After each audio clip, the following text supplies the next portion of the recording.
Hey up my duck YouTube, welcome back to another video with Rams fan YT. In today's video of episode 5 of series 2 of A History of Your Club, we will be going down to London, the capital city, and going to the suburb of Brentford. They're currently doing very well in the championship. They've not been doing this well for quite a while, to be fair, as we shall shortly find out. But let's go back to when it began, the formation of Brentford Football Club. And that was the year 1889 was when it was formed. And it was owed partly to the decision by the Brentford Local Board, which is a forerunner of today's councils, to open a new recreation ground in the town, of which it was at the time. At a meeting convened on the 10th of October at the pavilion of Oxford and Cambridge Public House, adjacent to Kew Bridge, if you know that sort of area, it was resolved that a club should be formed to utilise the land for sporting purposes. 6 days later, a vote took place to decide which code of football would be played by the new side. Would it be association football, which is all about, or rugby football? With the round ball game winning by 8 votes to 5. Negotiations to use the recreation ground broke down, but the decision to form a club did continue, and Brentford played their first game against the team Kew on the November 23rd, 1889, and that resulted in a 1-1 draw. The club became successful in county FA competitions in the late Victorian era, winning the Middlesex Junior Club in 1894, with further victories in both the Middlesex Senior and the London Senior Cups 4 years later. In 1899, Brentford were found guilty by the FA of paying their players. Oh no, what a big crime that is, having to pay players. An act which was common with most leading amateur clubs, to be fair, in London, but it was illegal. As a punishment, the FA effectively forced the club to turn professional. By this time, Brentford were competing in the Southern League, the leading organisation for clubs based in the south of England. Most teams which you'll find in the south of England did at one point take place in the Southern League. 18 months later, Brentford won the second division of the Southern League and were promoted. And this is where things really look up. And on September 1st, 1904, Brentford played their first game at their new home, Griffin Park, which I think a lot of fans of neutral clubs who don't even support Brentford are sad to see this classic stadium disappear.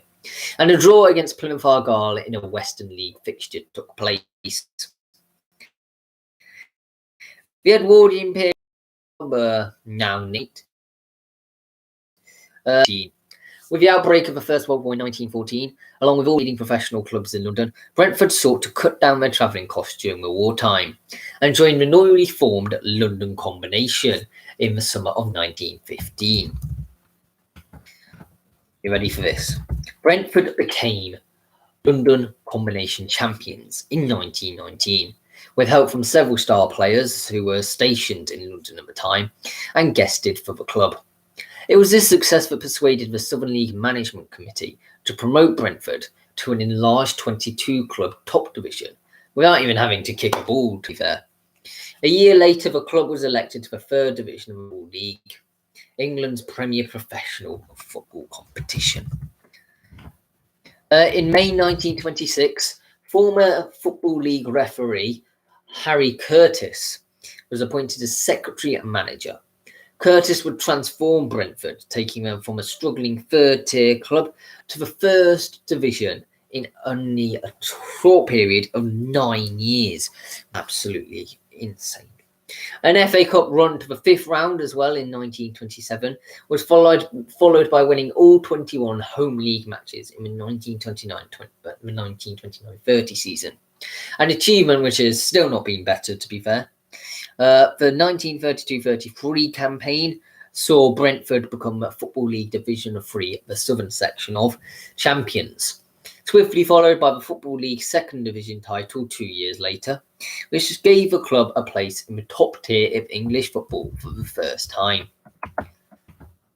In the club's first section, the first season in the top flight, they finished in 5th place. This was the highest of any London club, and even above Arsenal and Chelsea at the time.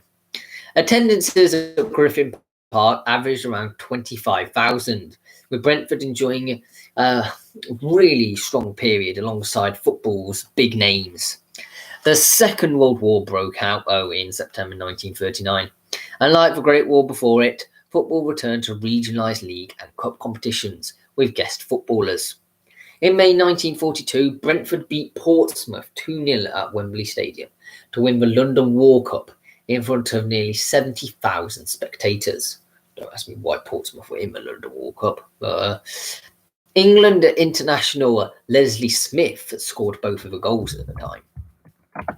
The first peacetime league campaign in 1946-47 season saw the club relegated to the second division. Really screwed them over, didn't it, in that war? 7 years of second-tier football followed before a further demotion in 1954 to the Division 3 South. Following the decision by the Football League to run 4 national divisions, though, in 1958, Brentford's descent from 1st to 4th Division was completed by relegation in 1962. Under the chairmanship of Nottingham MP Jack Dunnett, weird choice of chairman, don't know what link he directly had, the club brought several highly paid players in an attempt to make their way in the 4th Division, a very short one. The tactic did prove successful in the short term, as Brentford were crowned 4th Division champions in May 1963, scoring 98 league goals in the process.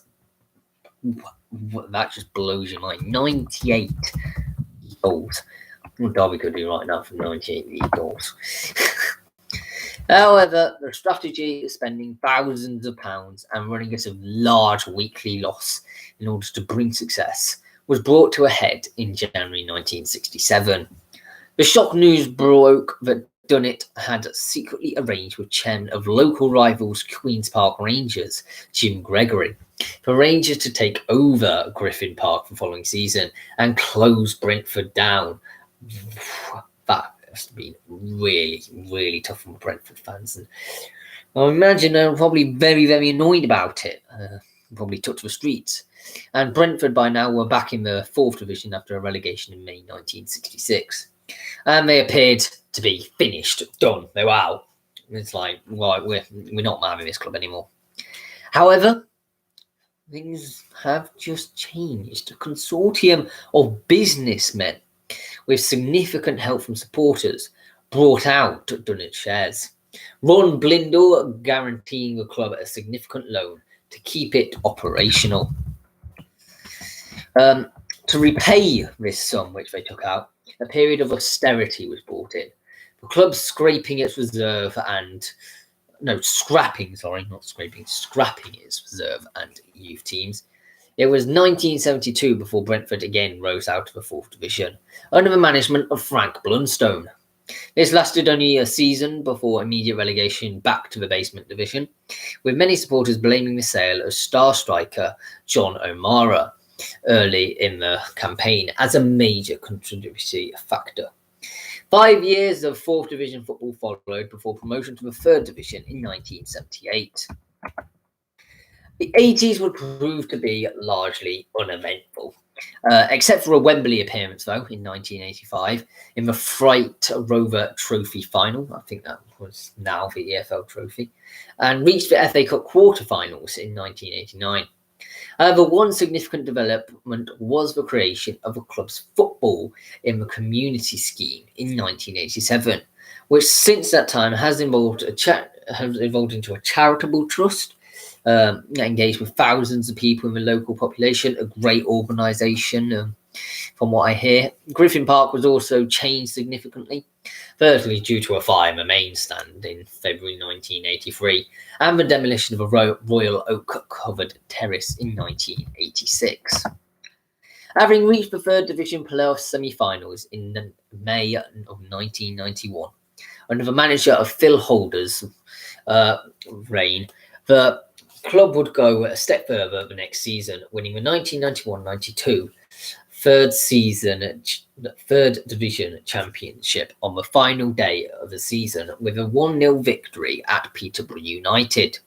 Despite being in the top half by December 1992, as in 1972, history had repeated itself, with the club relegated immediately in May 1993. Unsuccessful second division playoff campaigns in 1995 and 1997. They were, by the way, the third tier by that time because of the Premier League inception.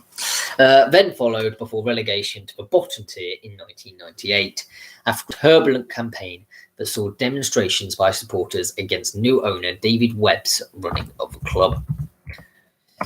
But former Crystal Palace owner Ron Noades, we're going to go with Noades, bought the club from Webb in June 1998 and installed himself as chairman and manager.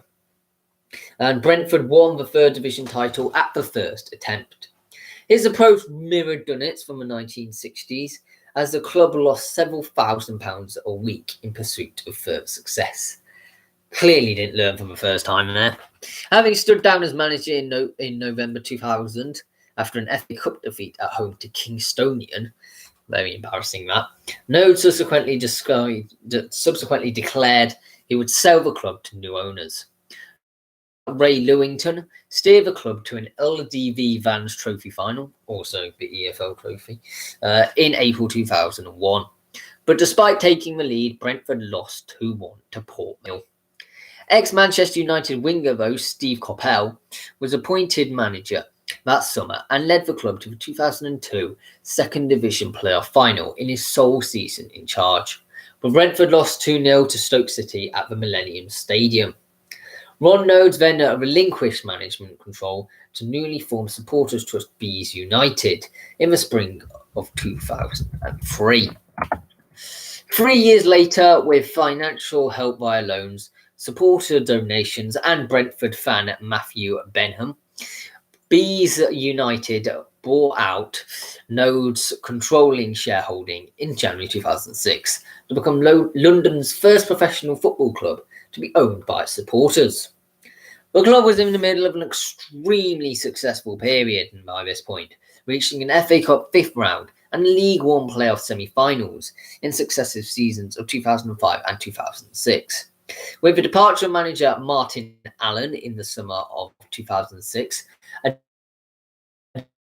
Scott was appointed manager in January 2008, and 18 months later did guide his team to the League Two